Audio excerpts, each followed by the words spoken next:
Hello friends, welcome back to my channel. So, today we will study our topic, the making of nationalism in Europe. In this, we will study 4 subtopics. Let's start the intro part of this topic first. So, in mid-18th century, there was no concept of nation state as we know them today. Mid 18 century में nation state जैसी कोई भी चीज़ नहीं थी. Eastern और central Europe autocratic monarchies के under में थे. Autocratic monarchies means absolute rule by one person. Often they even spoke different languages and belonged to different ethnic groups. और इसकी वजह से क्या हुआ, वो एक दूसरे को रिलेट नहीं कर पाते थे. उनके बीच एक यूनिटी नहीं थी. अब इसी का हमें एक एग्जाम्पल दिया है हमारी एनसीईआरटी बुक में, व्हाट द हैब्सबर्ग एम्पायर. और हमारी एनसीईआरटी में बताया है that the Habsburg empire was like a patchwork. Patchwork means there were so many peoples from Austria, Hungary, Alpine region, southern Finland, Bohemia. There were French-speaking people from Austria, and many more. And such differences did not easily promote a sense of political unity. The only tie binding these diverse groups together was a common alliance to the emperor. अब ना ये जो differences थे, इनकी वजह से क्या था, एक पॉलिटिकल यूनिटी नहीं थी लोगों के बीच में, और लोगों की आपस में कम राजा महाराजा से ज़्यादा बनती थी. Now let us study about the aristocracy and the new middle class. अब एरिस्टोक्रेट्स कौन थे, वो बहुत ही रिच थे और डोमिनेंट क्लास थी. The members of this class were united by a common way of living. They were the dominant class in the society. They owned estates and townhouses in countrysides.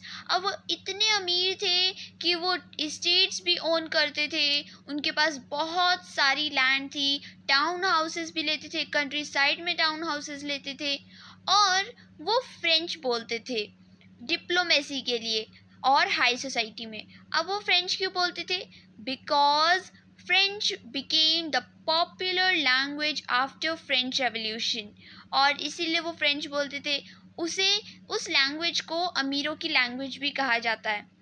Their families were often connected by ties of marriage. अब अमीर घर के बच्चे अमीर घर में ही शादी करते हैं, और यही रूल इसमें भी अप्लाई किया जाता है. They were socially and politically powerful, however, numerically a small group. वो मेजॉरिटी में नहीं थी, माइनॉरिटी ग्रुप थी, बहुत छोटा सा ग्रुप था, बट वो बहुत ही ज़्यादा पावरफुल था. अब मेजॉरिटी ग्रुप कौन सा था, पीजेंट्स का. Majority population but not powerful. अब इसमें भी दो टाइप के थे. To the west the bulk of the land was farmed by the tenants and small owner. अब एक तरफ थे जो फार्मर्स थे, यानी जो पीजेंट्स थे, वो खुद ही अपनी लैंड पे काम करते थे, वो उनकी लैंड होती थी और वो खुद ही काम करते थे. और एक थे in eastern and central Europe the pattern of land holding was characterised by vast estates which were cultivated by serfs. अब सर्व्स कौन थे, सर्व्स का मतलब जो पुअर पीजेंट्स होते थे, जो गरीब होते थे, वो काम करते थे दूसरे पीजेंट्स, जो अमीर पीजेंट्स होते थे, उनके लैंड होल्डिंग्स पे वो काम करा करते थे. नाउ इन दोनों के बीच में एक चीज़ आ गई, क्या, इंडस्ट्रियलाइजेशन. अब धीरे धीरे इंडस्ट्रियलाइजेशन भी आ गई. Industrialisation begin in England in the second half of the 18th century. But in France and parts of the German states it occurred only during the 19th century. अब ये जो इंडस्ट्रियलाइजेशन है ये ब्रिटेन में पहले ही आ चुकी थी, लेकिन धीरे धीरे 19th सेंचुरी तक फ्रांस और बाकी जर्मन स्टेट्स में भी आ चुकी थी ये. The new classes emerged, a working class population, middle class, businessman, professionals. अब इससे क्या हुआ, धीरे धीरे न्यू क्लासेस इमर्ज होना शुरू हो गई, जैसे कि working class, middle class, businessman, professionals and etcetera. It was among the educated, liberal, middle class that ideas of national unity following the abolition of aristocratic privileges gained popularity. अब जो ये industrialisation से जो न्यू क्लासेस इमर्ज हुई, उनकी एक demand थी क्या? वो चाहते थे जो एरिस्टोक्रेटिक प्रिविलेजेस हैं वो एबॉलिश करवा दीजिए, मतलब रेस्ट्रिक्ट करवा दी जाए. Became the force of unity of revolution, और यही एक फोर्स बन गई, एक यूनिटी बन गई इस रेवोल्यूशन की. अब इससे क्या हुआ? लिबरलिज्म स्टार्ट हो गया. अब लिबरलिज्म का क्या मतलब है? The term liberalism derives from the Latin root liber meaning free. Liberalism मतलब freedom. For the new middle classes, liberalism stood for freedom for the individual and equality before the law. Now, let us study that what political liberalism wanted. It wanted concept of government by consent. मतलब वो चाहती थी जो government है वो autocratic ना हो. The end of autocracy, the end of clerical privileges, a constitution and representative government through parliament. और वो प्राइवेट प्रॉपर्टी पे भी अपना हक चाहती थी, क्योंकि उनकी प्रॉपर्टीज तो उन्हीं के पास होनी चाहिए, किसी और के पास क्यों? Now, no voting rights were given to men without property and women. They were excluded from the political rights. अब ना क्या था, जो वोटिंग राइट्स थे, जो पॉलिटिकल राइट्स थे, वो सिर्फ मेन विद प्रॉपर्टी को ही दिए गए थे. मेन विदाउट प्रॉपर्टी और वुमेन्स को पॉलिटिकल राइट्स नहीं दिए गए थे. जब जैकोबिन क्लब था तब जो मेन विदाउट प्रॉपर्टी थे उनको भी पॉलिटिकल राइट्स दिए गए थे, बट वुमेन को तब भी नहीं दिए गए. और जब नेपोलियनिक कोड वापस से आ गया, जैकोबिन क्लब्स चले गए, तो वापस यही रूल आया कि मेन विद प्रॉपर्टी को ही सिर्फ पॉलिटिकल राइट्स मिलेंगे. और इससे क्या हुआ, जो मेन विदाउट प्रॉपर्टी थे और जो वुमेन्स थी उन्होंने ऑर्गेनाइज करना शुरू कर दिया. क्या? ग्रुप्स. उनने अलग अलग ग्रुप्स ऑर्गेनाइज शुरू किया. मेन विदाउट प्रॉपर्टी को तो हक भी मिल गया था पॉलिटिकल राइट्स पे जल्दी, बट वुमेन को 200 ईयर्स तक सफ़र करना पड़ा था. उनने 200 साल तक लड़ाई की. अब हम देखते हैं इकोनॉमिक लिबरलिज्म क्या चाहता था. It stood for freedom of markets and abolition of state-imposed restrictions on the movement of goods and capitals. अब ना बहुत सी इनकी भी परेशानियां थी. इसे हम समझते हैं एक एग्जाम्पल के ज़रिए. The German-speaking regions in the first half of the 19th century, Napoleon's administrative measures had created out of countless small principalities a confederation of 39 states. Each of these possessed its own currency and weights and measures. Custom barriers in each city hindered economic growth and exchange. अब ये क्या था? इसमें हमें ये दिया हुआ है एग्जाम्पल. उस समय क्या हुआ था कि अलग अलग स्टेट्स, लाइक अगर आपको एक स्टेट से दूसरे स्टेट में जाना है तो जो बीच में जितने भी कस्टम बैरियर्स आते थे, जितने भी अलग अलग सिटीज़ के कस्टम बैरियर्स आएंगे, उन पे आपको अलग अलग तरीके का टैक्स देना होगा. आप जो भी सामान ले जा रहे हो उस पर अलग अलग तरीके से वो टैक्स लगेंगे और उनकी अलग अलग करेंसी भी होंगी. और इसकी वजह से क्या हुआ, इकोनॉमिक ग्रोथ में बहुत ज़्यादा कमी आ चुकी थी और इससे लोगों को बहुत ज़्यादा डिफ़िकल्टी हो रही थी. अब एक बात यहाँ पे ध्यान देना, कॉन्फेडरेशन का मतलब क्या होता है. Confederation means that organization of in small groups joined together. और ऐसे ही कॉन्फेडरेशन ऑफ 39 स्टेट्स था. वो 39 स्टेट्स का एक स्मॉल ऑर्गेनाइजेशन था. नाउ इसका सोल्यूशन क्या निकला? ये जो कस्टम बैरियर्स थे और जो अलग अलग करेंसी थी, इसका एक सोल्यूशन निकला, Zollverein. It's not a movie, it's not Wolverine, it's Zollverein. Okay. In 1834, a custom union or Zollverein was formed at the initiative of Prussia and joined by most of the German states.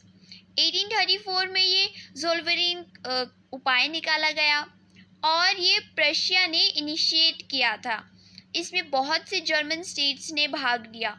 Abolished tariff barriers and reduced the number of currencies from over 30 to 2.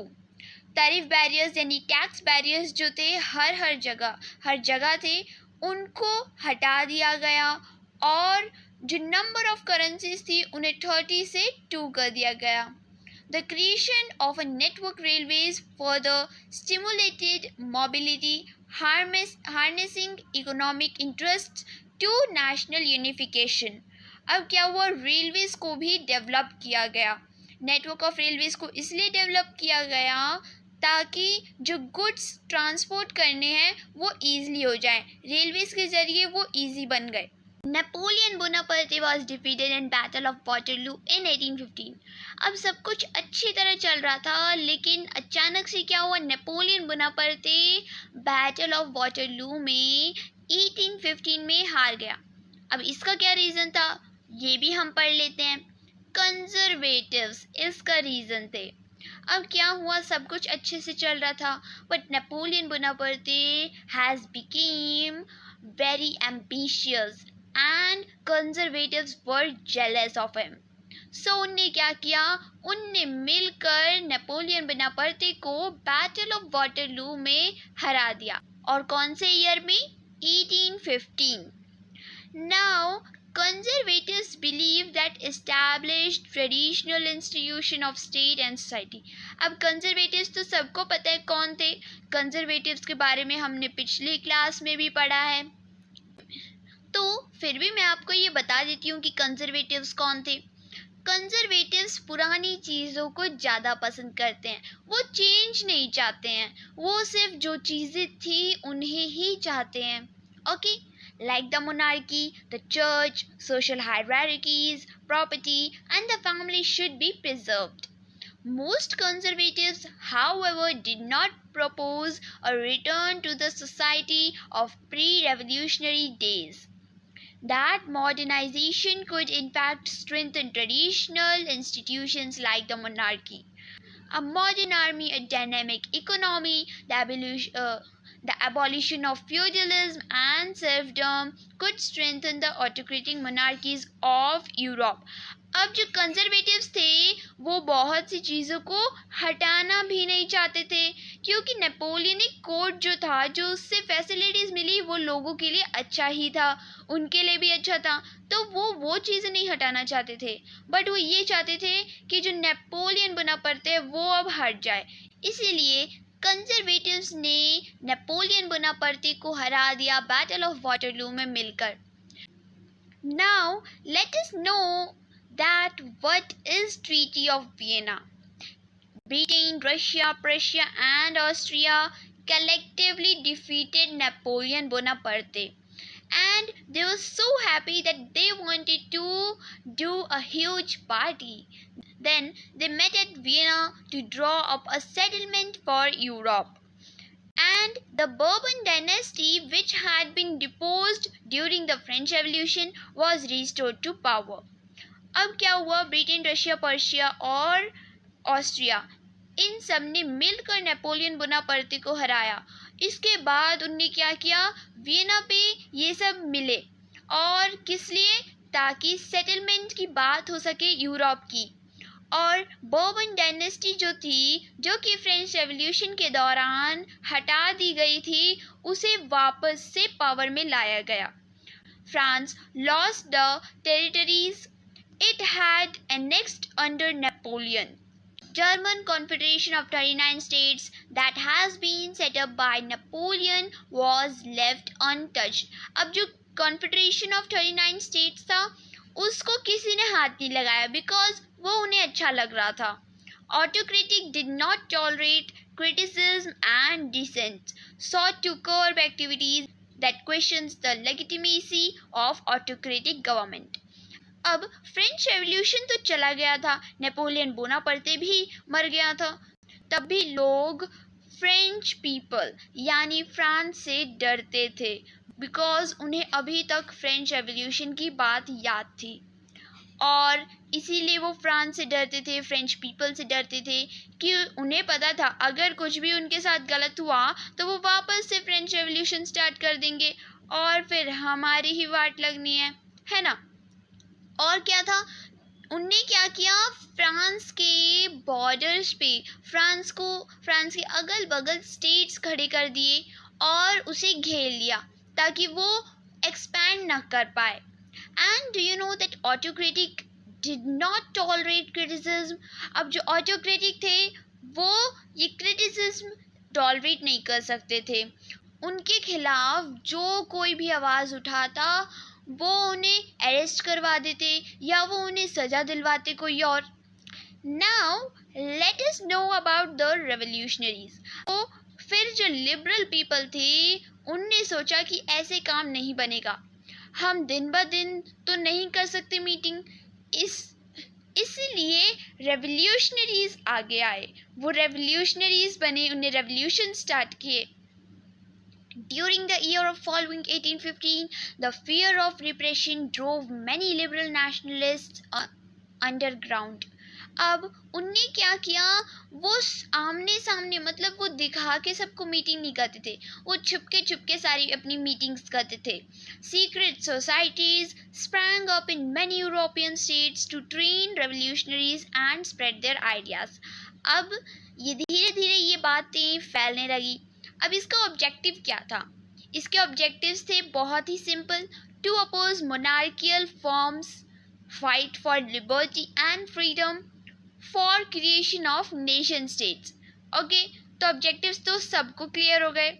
Now इसी का एक part हमें दिया है, गिसिप मेज़नी के बारे में हमें बताया, वो बहुत ही फेमस इंसान है, वो गिनोआ में पैदा हुए थे 1807 में।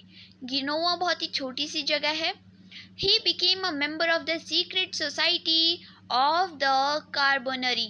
वो टीनेज में ही कार्बोनरी नाम के सीक्रेट सोसाइटी में मेंबर बन गए और जब वो 24 इयर्स के थे तब उन्हें जेल हो गई 1831 में। क्यों? क्योंकि वो रेवोल्यूशनरी बन रहे थे, सीक्रेट सोसाइटी ज्वाइन कर रहे थे और किसके लिए रेवोल्यूशन कर रहे थे, लिगेरिया के लिए। लेकिन उसके बाद भी उन्होंने हार नहीं मानी और उन्होंने 2 मोर अंडरग्राउंड सोसाइटीज ढूंढी। फर्स्ट थी young Italy in Marseilles and second young Europe in Berne. Young Italy क्योंकि वो इटली के थे और यंग यूरोप क्योंकि इटली यूरोप में ही थी। The members were like-minded young men from Poland, France, Italy and the German states. और इस सोसाइटी में डिफरेंट प्लेसेस से डिफरेंट लोग जुड़े, पोलैंड से, फ्रांस से, इटली से, जर्मन स्टेट से and many more. Now, Mazzini believed that God had intended nations to be the natural units of mankind. अब जो मैज़िनी थे वो ये सोचते थे कि जो भगवान हैं वो ये चाहते हैं कि पूरी दुनिया में नेशन स्टेट्स हों। Italy could not continue to be the patchwork of small states and kingdoms. It had to be forged into a single unified republic within a wider alliance of nations. This unification alone could be the basis of Italian liberty.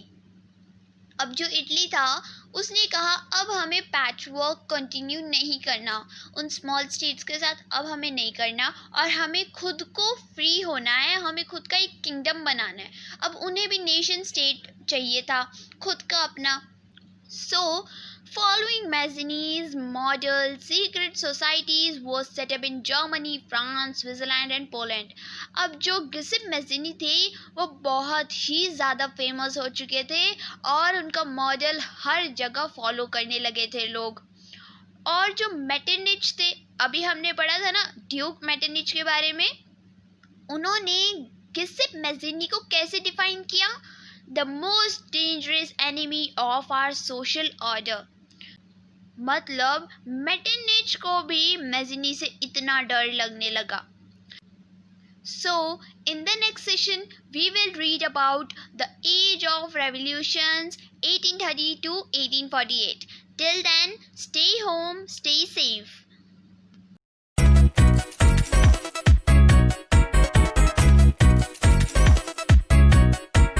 Don't stop. Don't